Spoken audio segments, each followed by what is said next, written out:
Krishna Krishna Hare Hare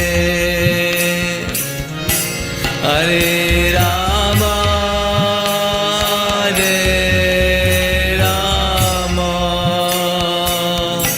Rama Rama Hare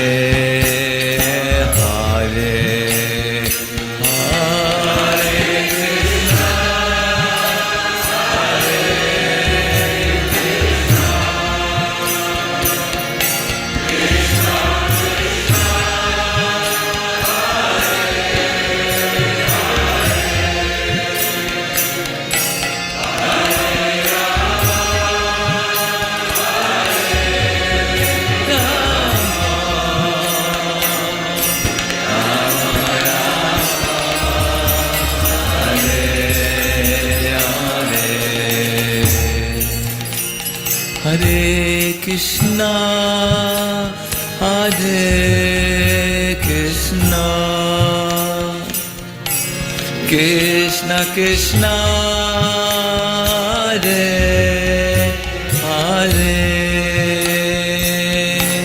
Hare Rama, Hare Rama, Rama Rama, Hare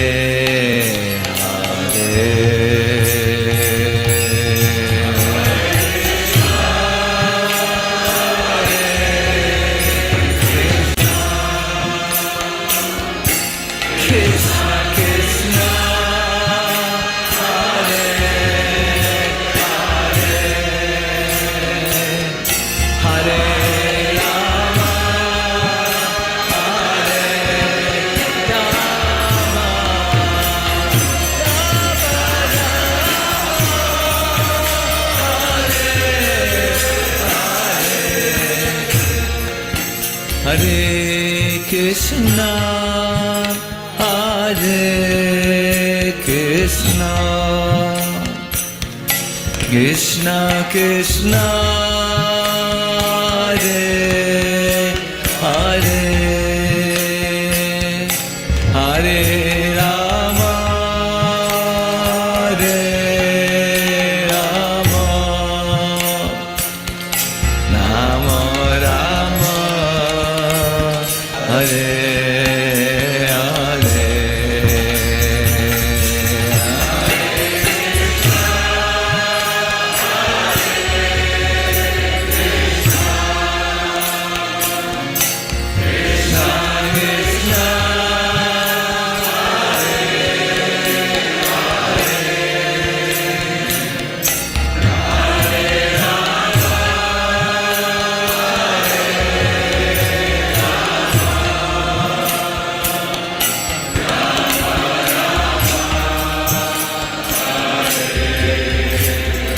please, one more time. Hare Krishna,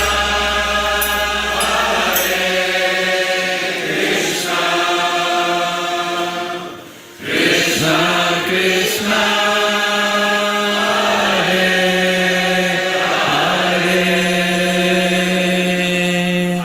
Hare Rama,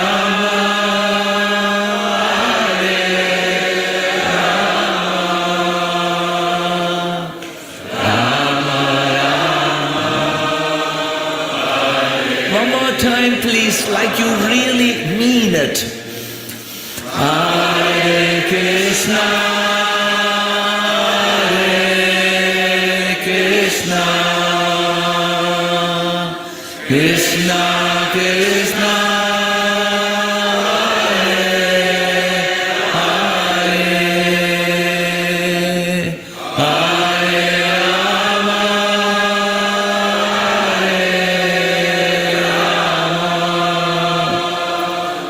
Rama Rama, Hare Hare. And one more time. Hare Krishna,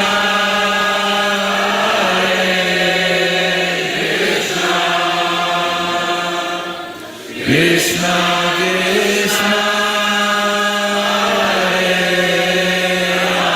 Hare,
Hare Krishna, dear devotees, my humble obeisances to you all glories to Srila Prabhupada. Thank you so much for joining today's daily class by His Holiness Candramauli Swami. We are discussing Srimad Bhagavatam. We're on Canto 3, Chapter 5, verse number 7 today, and we are really happy that Maharaj will be giving the class today. I think he's just stepped away and he's here now.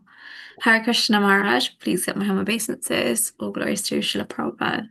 Well, Jai Ho, my obeisances to you and to all of the devotees, Panchakalpa, Tarubhishcha, Pipa, Sindhu, Pevacha, Patitanam, Pavanebhyo, Vaishnavebhyo, Namaho Namaha. Lord, Thank you, Maharaj. Dinanath Prabhu is away for the next 6 or so weeks, so some of us will be covering his service. Good. So I will share my screen. We're on Canto 3, Chapter 5, verse number 7. Okay.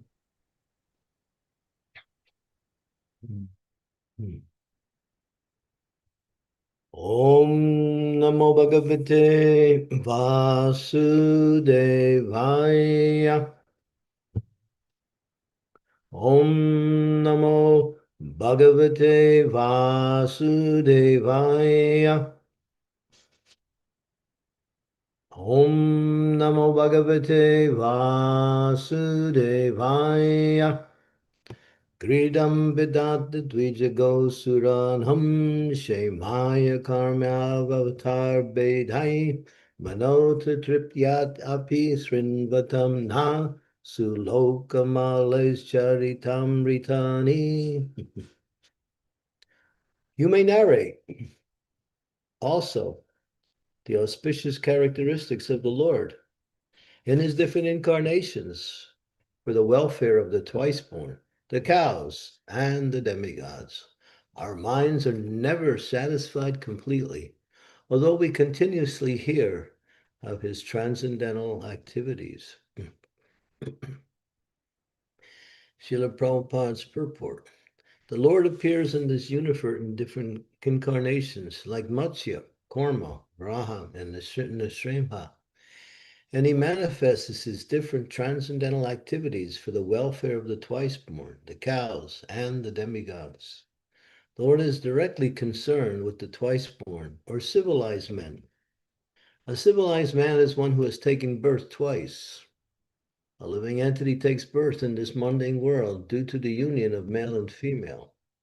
A human being is born due to the union of father and mother. But a civilized human being has another birth by contact with the spiritual master, who becomes the actual father. The father and mother of the material body are also in one birth.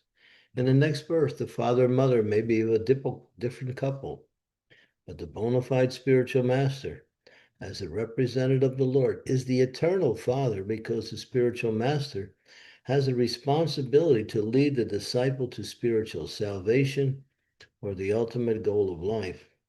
Therefore, a civilized man must be twice born, otherwise he is no more than the lower animals. The cow is the most important animal for developing the human body to perfection. The body can be maintained by any kind of foodstuffs, but cow's milk is particularly essential for developing the finer tissues of the human brain so that one can understand the intricacies of transcendental knowledge. A civilized man is expected to live on foodstuffs comprising fruits, vegetables, grains, sugar, and milk. The bull helps in the agriculture process of producing grain, etc. And thus, in one sense, the bull is the father of humankind, whereas the cow is the mother, where she supplies milk to human society. A civilized man is therefore expected to give all protection to the bulls and the cows. The demigods, or the living entities who live in higher planets, are far superior to human beings. Since they have better arrangements for living conditions, they live far more luxuriously than human beings, that they are all devotees of the Lord. The Lord incarnates in different forms, such as those of a fish, a tortoise, a hog, and a combined lion and man, just to give protection to the civilized man, the cows, and the demigods who are directly responsible for the regulative life of progressive self-realization. The whole system of the material creation is planned so that the conditioned souls may have the opportunity for self-realization. One who takes advantage of such arrangement is called a demigod or a civilized man. The cow is meant to help maintain such a high standard of living. The Lord's pastimes for the protection of the twice-born civilized men, the cows, and the demigods are all transcendental. A human being is inclined to hear good narrations and stories, and therefore there are so many books, magazines, and newspapers on the market to satisfy the interests of the developed soul. But the pleasure in such literature, after it's read once, becomes stale, and people do not take any interest in reading such literature repeatedly. In fact, newspapers are read for less than an hour, then thrown in the dustbins as rubbish. The case is similar with all other mundane literatures. But the beauty of transcendental literatures like Bhagavad Gita and Srimad Bhagavatam is that they never become old. They have been read in the world by civilized man for the last 5,000 years, and they never become old. They are ever fresh to the learned scholars and devotees, and even by daily repetition of verses of Bhagavad Gita and Srimad Bhagavatam, there is no satiation for devotees like Vidura. Vidura might have heard the pastimes of the Lord many, many times before he met Maitreya, but still he wanted the same narrations to be repeated because he was never satiated by hearing them. That is the transcendental nature of the Lord's glorious pastimes. Om Agyan Timirandasya Gyananjana Salakaya Chaksu Militam Yena Tasmai Shri Gurave Namaha Shri Chaitanya Manobhistam Stapitam Yena Bhutale Swayam Rupa Kadam Mayam Dadati Swapadantikam Nama Om Vishnu Padaya Krishna Prastaya Bhutale Srimakte Bhakti Vedanta Swami Niti Namane Namaste Saraswati Deve Gauravani Pacharine Nirvasesa Sunyavadhi Pasyatya De Satarine Vancha Kalpa Tarubhischa Kripa Sindhu Paevacha Patitanam Bhavanebhyo Vaishnavebhyo Namaho Namaha Jai Shri Krishna, Chaitanya, Prabhu Nityananda, Sri Advaita Gadadhar, Srivasadi Gaur Bhaktavinda. Hare Krishna, Krishna Krishna, Hare Hare. Hare Rama, Rama Rama, Hare Hare. We never get tired, nor do we become fully satisfied by hearing the glories of the Lord. We can hear them over and over and over again. They are not part of any mundane description of anything based on the time factor, which destroys and, of course, brings about and destroys everything. But the transcendental narrations of the pastimes of the Lord are transcendental. They're above the material energy, and therefore they're always fresh. Another name for Krishna is called Yavanninava Yovanam. He is always young. He's always fresh. We have many examples throughout the scriptures, particularly Maharaj Parikshit, who heard continuously for 7 days. He was so absorbed in hearing the pastimes and activities of the Lord that he didn't even think about eating, didn't even think about sleeping, didn't think about taking any bodily attention. He simply was absorbed in hearing the pastimes of the Lord. And one who is qualified to narrate, such as Sukadev Goswami, or someone who is comparable on the same level as Sukadev Goswami, and that is even, it takes those same pastimes to a higher level of receptivity. The example is given. The word sukha means parrot. And if a parrot touches a mango with its beak, that mango becomes sweeter simply by the touch of the parrot's beak. So those who are like Sukha, who narrate the glories of the Lord, they make those narrations even more and more full of transcendental, what we say, life. And the devotees never want to hear or never want to stop hearing about the glories and pastimes, the activities, the forms, everything in relationship to the Lord, and particularly his pastimes. The scriptures give us the understanding. Satam prasangam mamavirya samvido bhavanti ritkarna rasayana kata. That kata that is rasayana, sweet nectar, more juicy than anything that the material world can provide. It goes into the ears. The ears become perked up, hearing the sounds of narrations of the glories of the Lord. And then those same narrations travel into the heart, and then the heart becomes what we say completely satisfied. But the satisfaction, it never ends. One wants more and more and more. There are certain foods that are like that, where you just taste it and you want more of it, and you want more of it, and you want more of it. Although you're limited in your capacity to hold food, still its taste or its satisfaction is so nectaring that you simply want more. So this is Krishna's pastimes. And here it's also mentioned three categories of living entities: the Brahmins, the cows, and the twice-born is considered the Brahmins, and the cows and the demigods. All of them are nourished by hearing the pastimes of the Lord. And they play a very intricate and very important role in the development of humankind. Here we hear the example of the cow. We cannot describe the glories and the contributions that the cow gives to the human culture, such as health, such as opportunities to glorify the Lord by taking the ingredients that the cow produces, such as milk, yogurt, ghee, cow dung, and cow urine, and worshiping the Supreme Lord by offering these substances, by bathing the Lord with these substances. The Lord actually becomes transcendently happy when he's bathed by the ingredients given by the cow.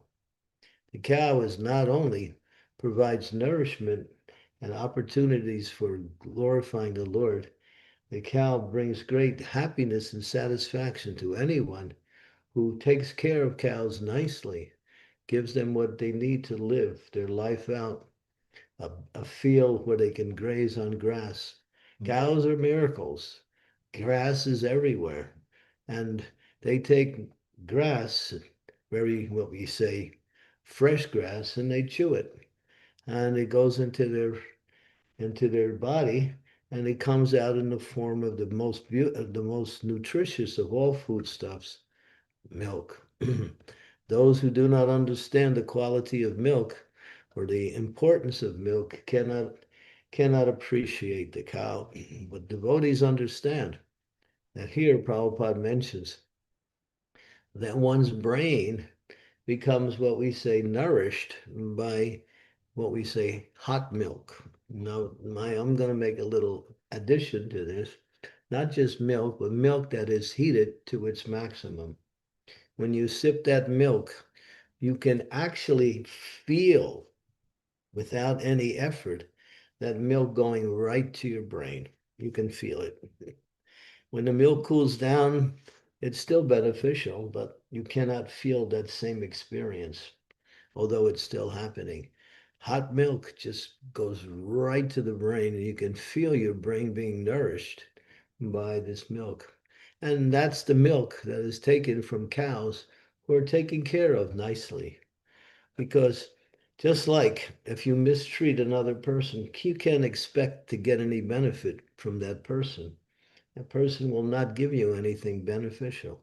But if you treat a person kindly, if you give them whatever they need, and if you're there to be with them and to help them in any situation, they will reciprocate in so many different ways. So in the same way, when you take care of the cow nicely, provide whatever she needs.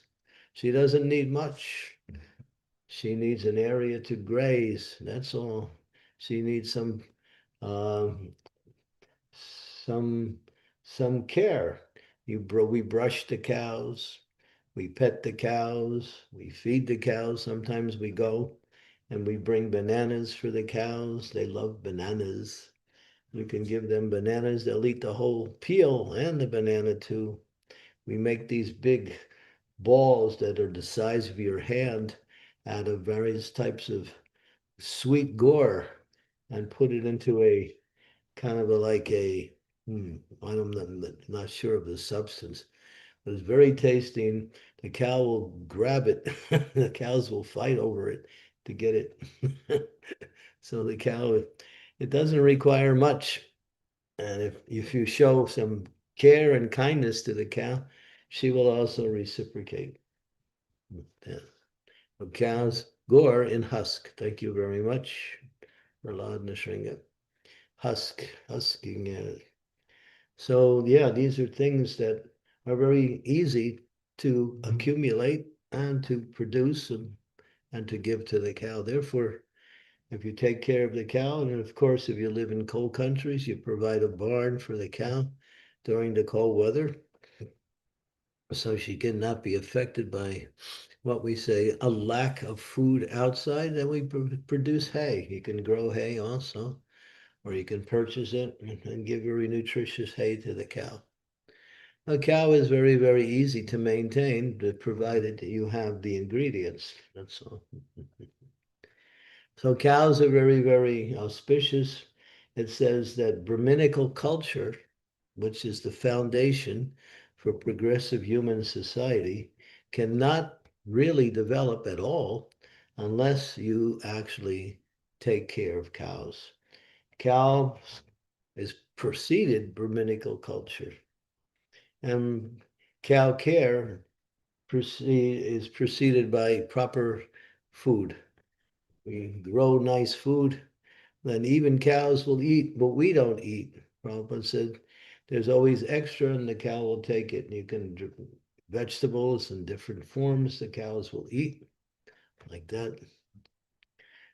So these cows are very, very, how may I say, and it says that the cow dung, we also hear so much about cow dung. You know, the dung of an animal is considered to be contaminating, but the dung of a cow is purifying. It contains all nutritious values. Even modern medicine, they extract very nitrogen from cow dung. Nitrogen is one of the most proficient ingredients within cow dung. Iron, various types of minerals are found in cow dung.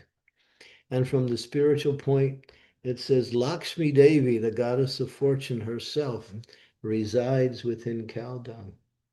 You take cow dung, you dry it out, you mix it, you first mix it with paddy or straw, you dry it out, you can cook with it.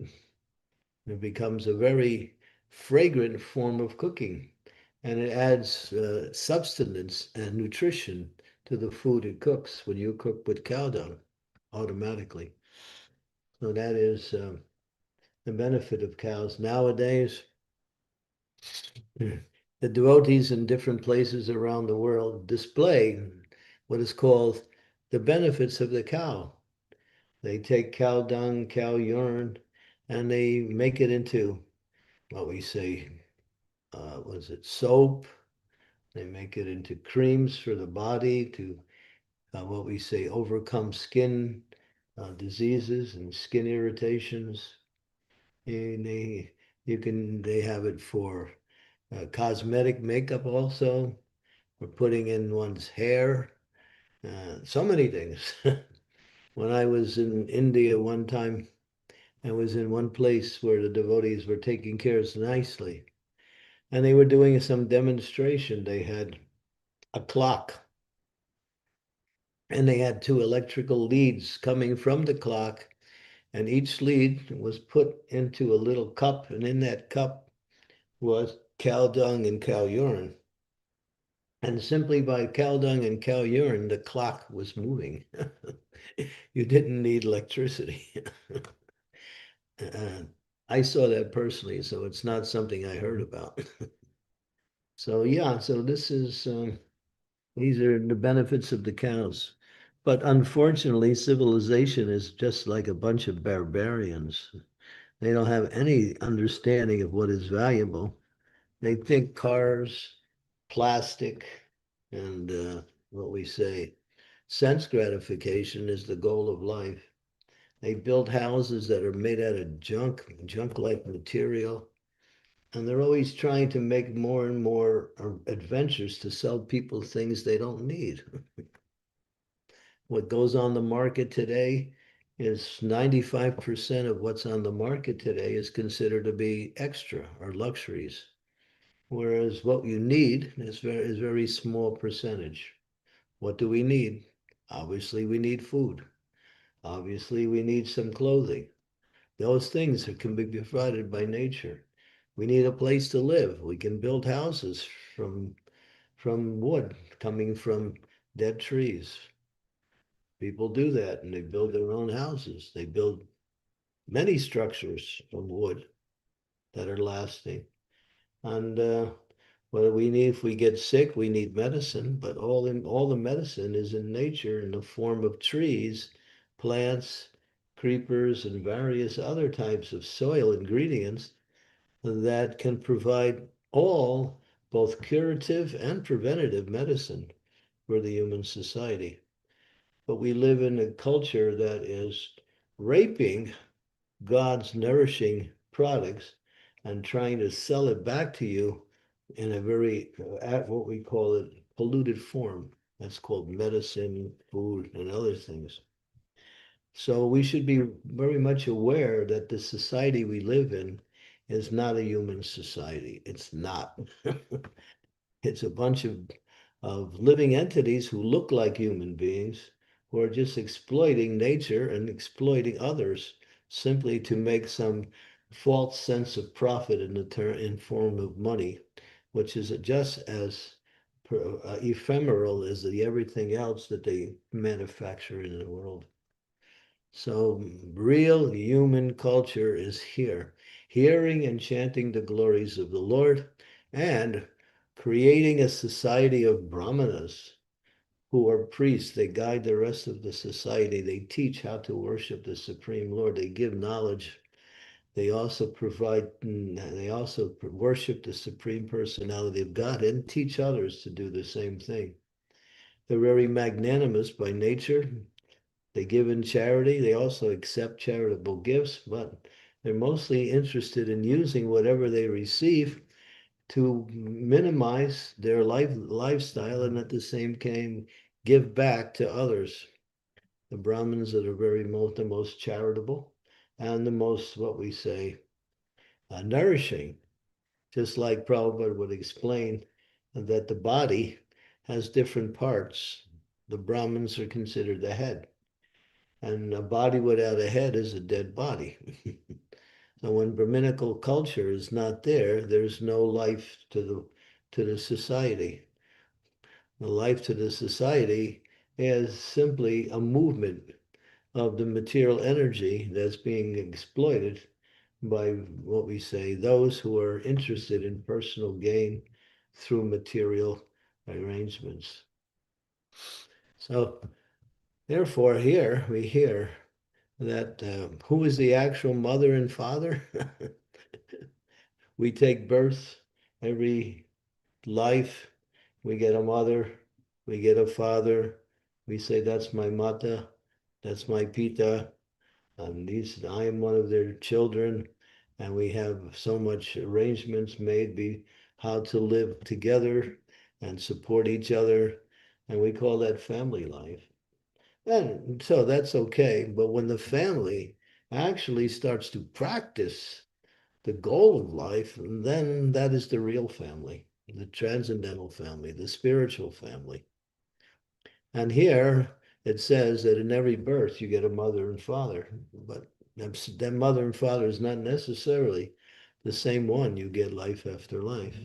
Your body is also different. Your whole situation becomes, it's like when you finish one book, then you put it down and you pick up another book. So it's like another book in the series of books in our life of the library of transcending, or not transcending, but traversing from one body to another. Maya the Base, Kacho Bese, Kacho Hobubu Dubai, Jeev Krishna Das, Vishwas, Holinala Dukanai, yeah. We are eternal servants of Krishna, and we connect with Krishna and establish these principles that are the foundations for human development, human culture. Yeah. And of course, the real Father is mentioned here as the spiritual master. Why is he considered the real Father? Because he represents our eternal Father, Krishna.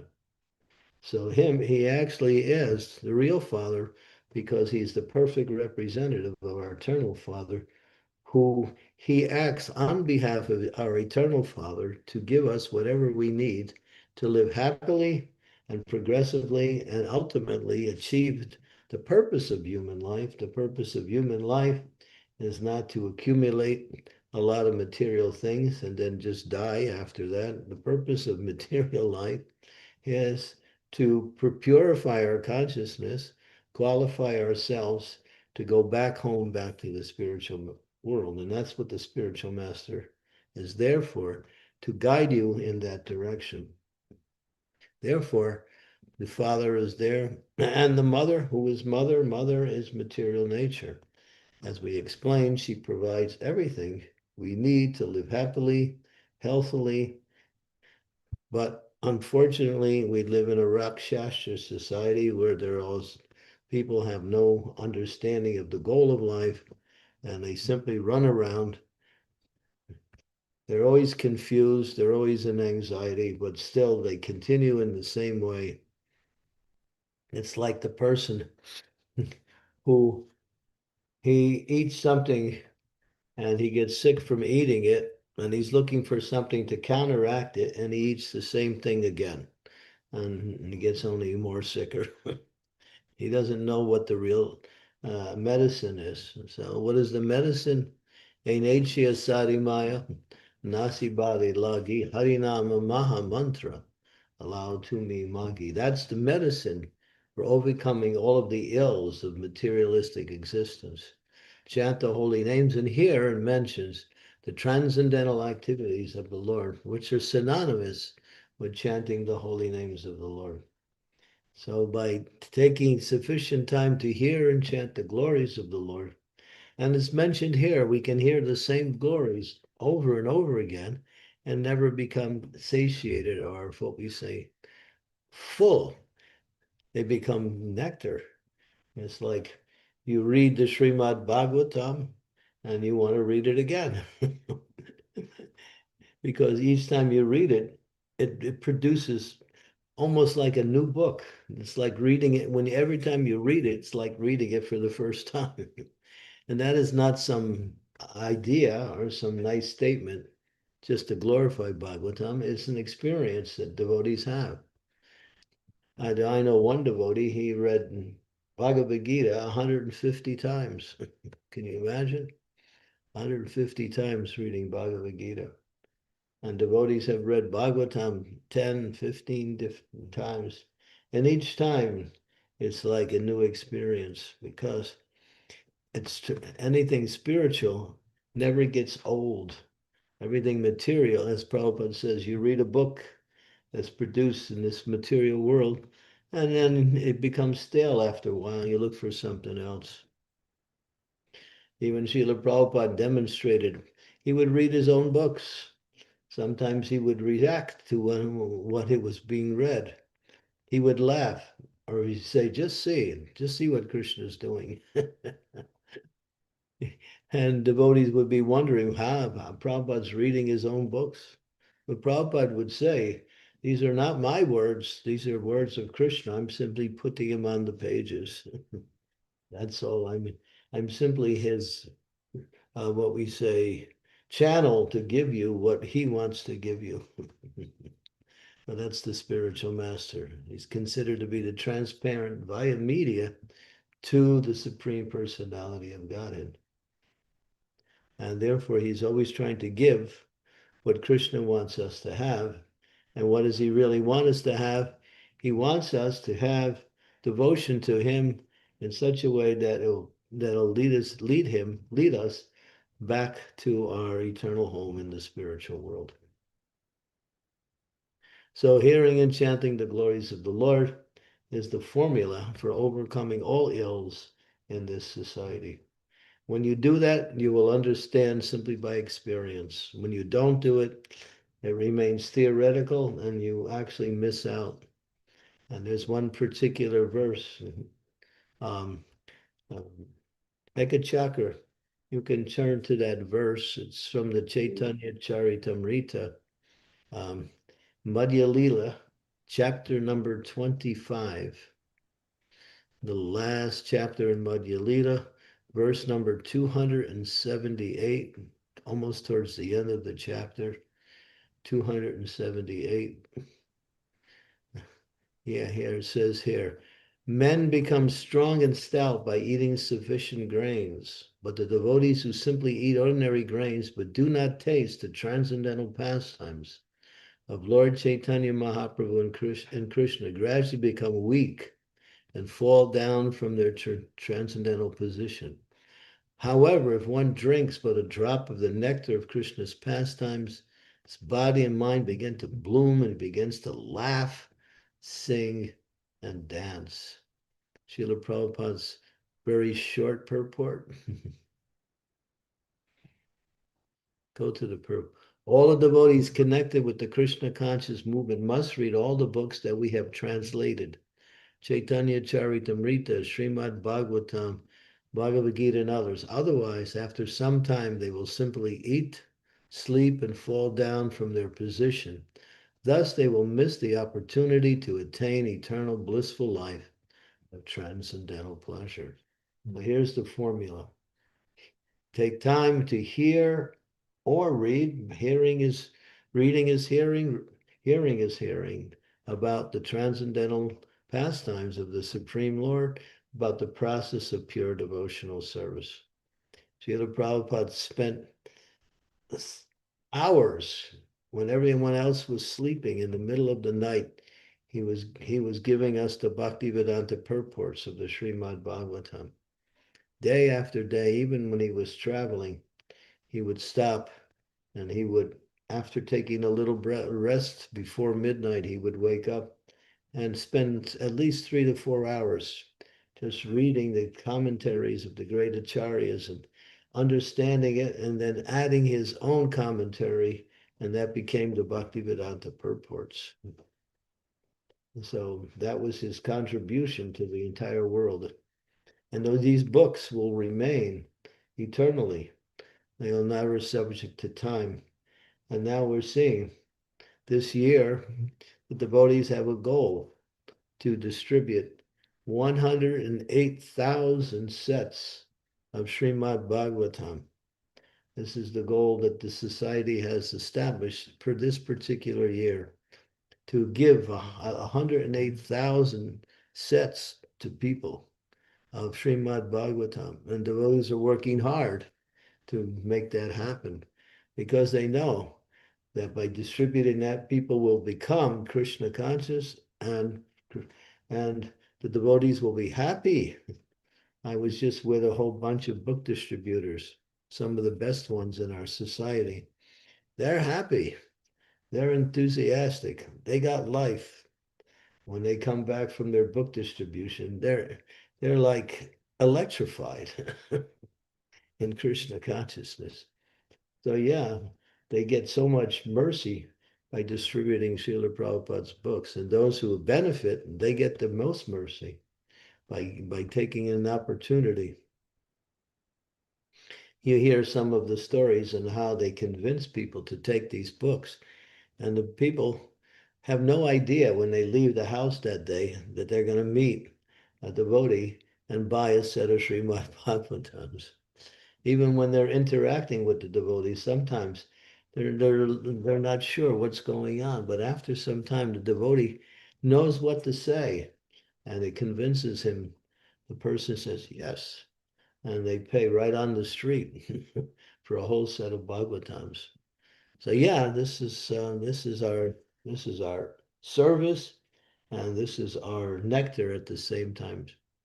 So distributing them is very important, obviously, but reading them is even more important. So take time to read, or to at least hear Nasta Prayeshu Abhadreshu Nityam Bhagavata Sevaya Bhagavati Uttama Sloke Bhaktir Bhavati Naistiki, that almost all material desires are destroyed simply by hearing and reading Srimad Bhagavatam, which is the best of all religious scriptures.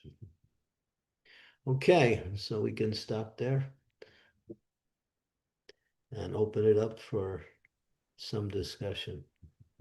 Thank you so much, Maharaj, for enlightening us on this verse. You covered many wonderful points. I'll just share a few while devotees are thinking of questions. So you were talking about how when a bona fide speaker speaks, it actually takes the knowledge to a higher level of receptivity by those who are hearing. You gave the example of Shukadev Goswami, and how devotees never want to stop hearing because they're never satisfied. They always want to know more and more about the Lord. You spoke about the importance of the cow, and you've stressed that in many of your classes before, and about Brahminical culture as well, and how actually without cows there isn't any Brahminical culture. And we also discussed about the real Father being the spiritual master, who is the representative of our eternal Father, the Lord. And you were talking about hearing and chanting, how it overcomes all ills, but we have to do it to actually experience it. And Prabhupada spent so much time writing his books, and that was all for us to read. And that CC verse, actually in the purport, it said all the members of the Krishna conscious movement must read. So it's an instruction from Prabhupada to read his books. So yeah, thank you so much, Maharaj, for enlightening us. Dear devotees, a humble request to please turn on your cameras. Maharaj would like to see you all. It gives him great joy to see all of the devotees. So please do turn on your cameras where possible. And we are now starting the Q&A session. So if you have a question, you can raise your virtual hand and I will call out your name. If you're not able to speak, you can also type it in the chat and I'm happy to read it out on your behalf. So Radha Bhakti Madhuri, would you like to go ahead and ask your question? Hare Krishna, please accept my humble obeisances. All glories to Srila Prabhupada, all glories to you, Guru Maharaj. Maharaj, my question was regarding the spiritual master being the eternal father. So, from what we read in Bhagavad Gita, that whoever take on to the path of devotional service, there's no loss or diminution, even if they are not successful at the end of their life. So which means that they do take birth in pious families or devotee families. So from that, I just wanted to check in that if such a case happens with a particular devotee, that they do take birth again, are they reinitiated into the sampradaya? Is the spiritual master the same, or there's a different spiritual master in the next birth? So just wanted to know a bit about that. Well, if one is actually initiated in that life and they somehow fall short, as you mentioned correctly, they do again get the opportunity in the next life to pick up where they left off. And by the arrangement of the Lord, somehow in that life, they will again come in contact with the process of devotional service. And again, they will also meet the opportunity to meet a spiritual master. Now, that spiritual master is the same spiritual master that we had in the previous life, not so much, not in terms of the identity, but he is what we say an extension of our original spiritual master to bring it. In other words, he becomes like our Shiksha Guru to connect us again with our Diksha Guru and in following the process of Krishna consciousness. So once the connection is made, it's eternal. The only way the connection can be ended is that if the disciple decides not to follow the spiritual master, then after some time, the contract is broken. But as long as the disciple remains sincere, that same spiritual master will somehow or other arrange for his disciple to come back to him in devotional service, life after life. But Prabhupada said, try to finish in this life. And you can be, by the mercy of Lord Chaitanya, who has made the process, you might say, easy, we can finish up in one life. Don't come back. But if you have to come back, you still get the opportunity to again pick up where you left off. The danger is in coming back that whatever was there that were blocking us from perfection will also again be there in the next life, and then we have to overcome that attachment, that material desire again. So better to do it in this life. But what you say is correct, yeah. So that spiritual master and the disciple's relationship is eternal as long as the disciple continues to follow the instructions of the spiritual master. And that's the duty of the spiritual master. He's empowered by Krishna to do this service. And once the connection is made, it's never broken. Thank you much. Okay, will explain that also. He has explained that so many times. But he also encourages us, finish up in this life. And he also said that, after I leave the world, I'll come back to the spiritual world and I'll be there to welcome all of you back to Krishna. So you also meet your spiritual master again in the realm that is transcendental to this birth, and the realm of birth and death.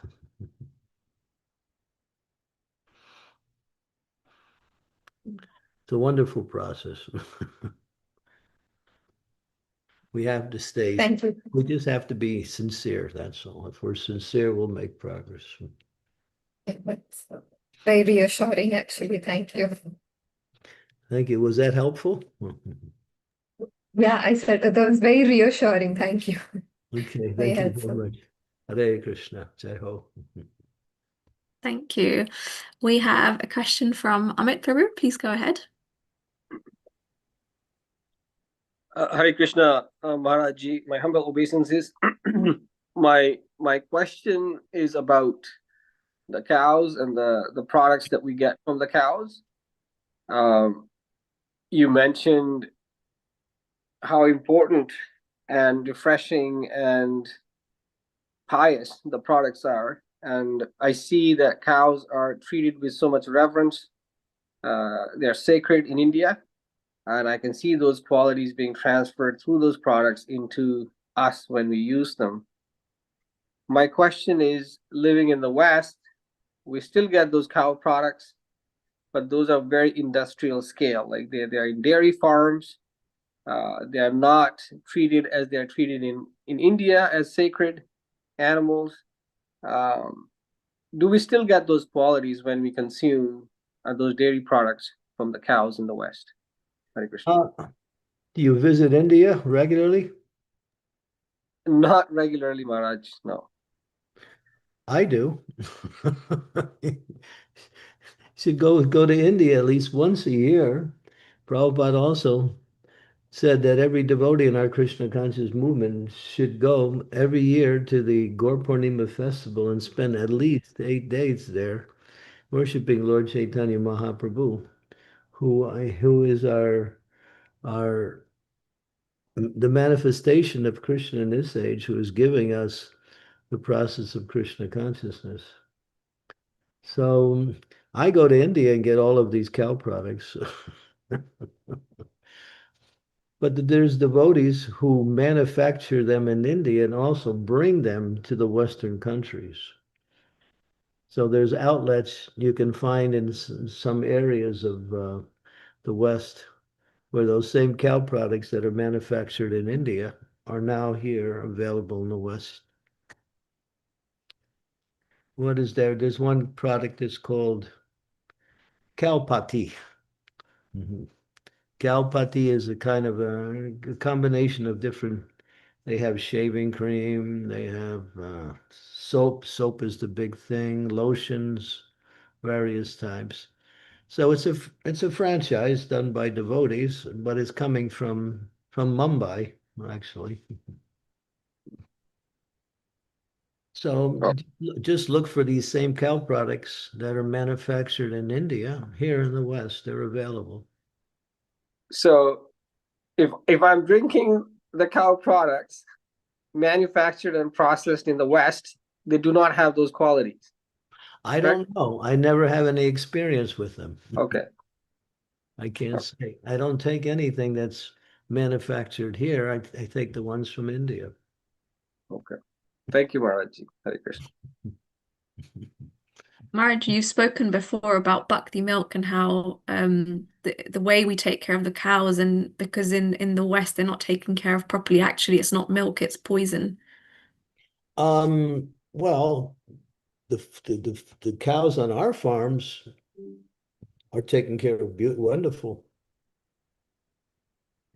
There's a beautiful book. I just finished reading it. I'll put it up here. It's called, you know, Roots of Devotion. It's the whole story of Gita Nagari and how, there's many chapters all about cows and the history of taking care of cows in Gita Nagari. And it's still going on today. The Gita Nagari is an example of what Srila Prabhupada wanted. Of course, it goes through its different ups and downs, but it's always moving in the right direction to bring Srila Prabhupada's understanding of how to manage a farm, and especially how to what we say, take care of cows. So that's there. You have Gita Nagari. You can go to, if you live in Europe, there is New Rajadam in Hungary. Many beautiful cow sanctuary there. They also have cow products there. I'm here in Boston, and I'm taking milk from the dairy of Gita Nagari. I get milk from Gita Nagari here in Boston. Last night I had Gita Nagari cheese coming from our cows. So yeah, these products are available in the West also. And there's other farm communities that are also doing something. There's a farm community that just began in Tennessee, and there's one in Canada, Saranagati. There are many places where cows are being taken care of nicely. I do remember the difference, Maharaji, that you said. Because I was born in India and we had a cow, like most people did in our house. And we were raised with cow's milk, cow's products, all the cheese and everything. So how nutritious, how beautiful it was, just having those products. But I personally do not feel it same when I'm consuming them here in Canada. It's Yeah, very, you're not yeah. going to get the same thing, obviously. No. You see it, go to our Gita Nagari farm. Of course, we have a farm in Canada, also Saranagati. That's on the west coast of Canada. Where do you live in Canada?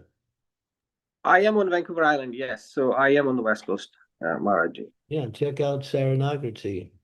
Oh, I should, yes. Thank you. Yeah. Hare Krishna. Hey. Thank you, Prabhu. Next we have Shiva Kumar Prabhu. Thank you, Mother. Hare Krishna Maharaj, please accept my humble obeisances at your lotus feet. All glories to Srila Prabhupada.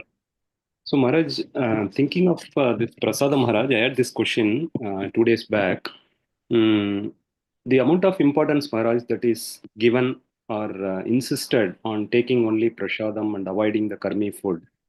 I was just thinking, Maharaj, although we do follow not listening to, say, mundane music or watching mundane things, it seems a lot of importance is given for the food that is taken as prasadam against the other sense objects that are fed for the senses.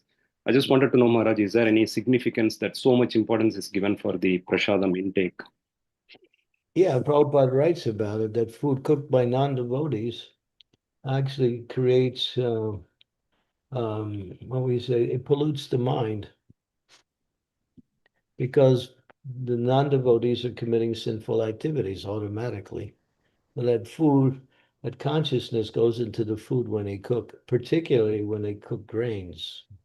Grains are the most direct way to receive the consciousness cooked by the non-devotees.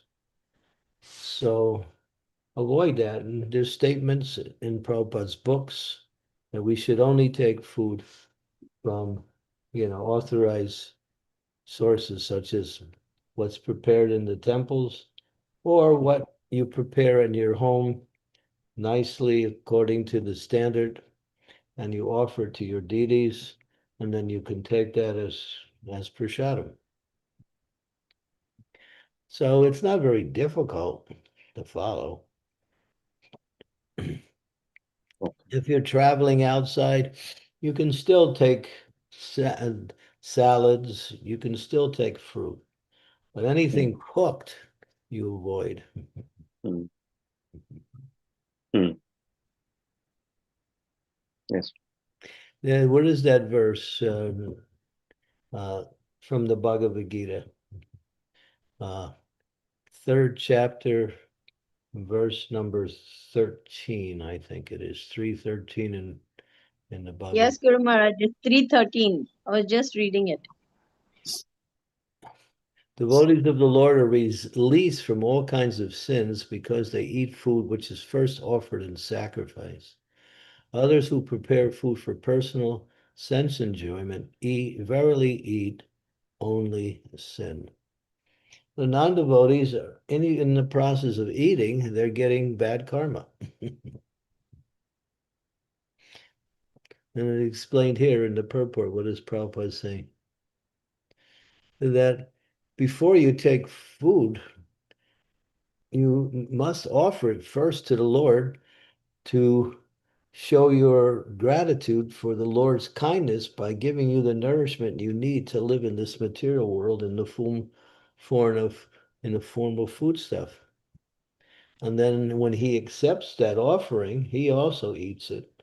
Krishna says, Patram pushpam phalam tayam, yome bhakti panasyati, tadaham bhakti uparitam, asnami payatat manaha. The word asnami means I eat. And when you offer something to Krishna, he eats it. You may not be able to visualize it, but he's eating it, he's accepting it. And when he touches it with his transcendental body, it becomes purified. And then when you eat that, it's not only nourishing, but it's also tasty. So one who prepares food for sense gratification, it's the opposite.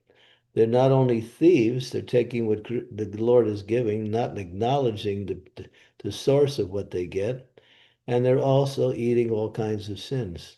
So how can a person be happy? So people are going down simply by not acknowledging the source of the food that they get by offering first to the Lord.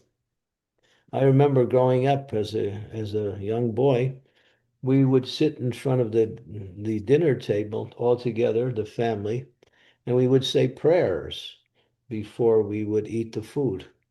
So that's even traditional in many countries, where people say, we call it saying grace, saying prayers, thanking the Lord for giving us the food that we have.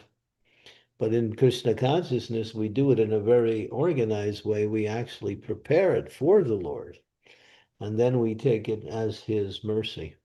That's the word prasadam means mercy. And Prabhupada ends the purport: if people continue to eat like that, there will never be any peace in the world. It's not just some statement, it's a fact. Otherwise, there can be no peace in the world. It's a yajna.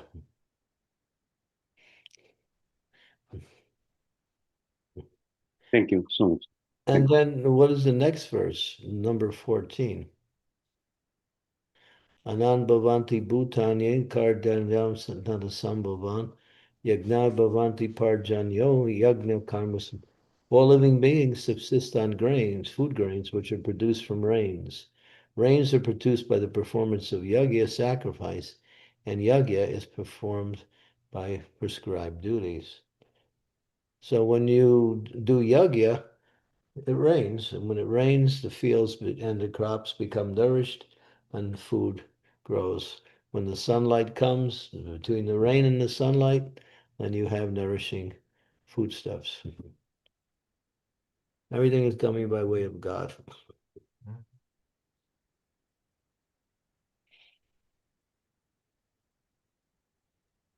Thank you, Shiva. Does that answer your question? Yes, thank you. Thank you, Haru. Dear devotees, we're approaching the hour. Are there any other questions or comments?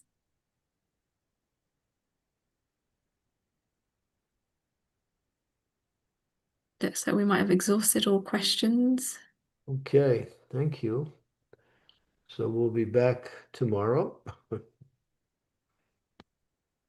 Sorry I had to miss yesterday. I had a class at the temple.